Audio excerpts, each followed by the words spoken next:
حضرت خدیجہ رضی اللہ تعالیٰ عنہ نے فرمایا، عورت کے لیے بہترین زیور پردہ ہے اور پردے دار عورت جنت میں میری بیٹی حضرت فاطمہ رضی اللہ تعالیٰ عنہ کے ساتھ ہوں گی۔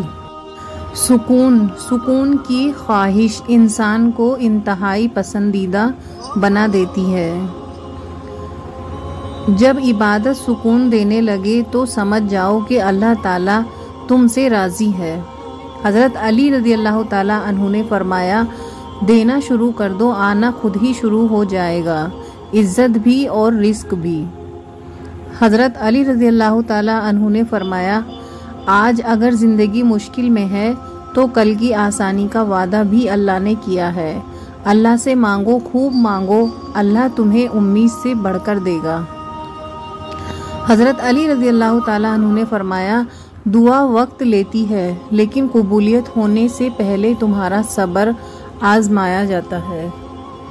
حضرت علی رضی اللہ تعالیٰ عنہ نے فرمایا، کسی کا دل اتنا مت دکھاؤ کہ وہ اللہ کے سامنے تمہارا نام لے کر رو پڑے، کیونکہ ٹوٹے ہوئے دل سے نکلی ہوئی آہ عرش تک جاتی ہے۔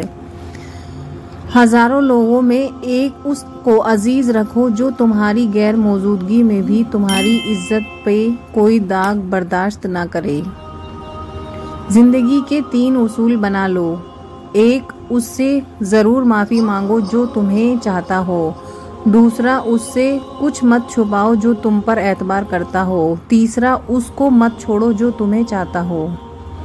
حضرت علی رضی اللہ تعالیٰ عنہ نے فرمایا، لوگوں سے یاد کرنے کا شکوہ مت کیا کرو، کیونکہ جو انسان اپنے رب کو بھول سکتا ہے وہ سب کو بھول سکتا ہے۔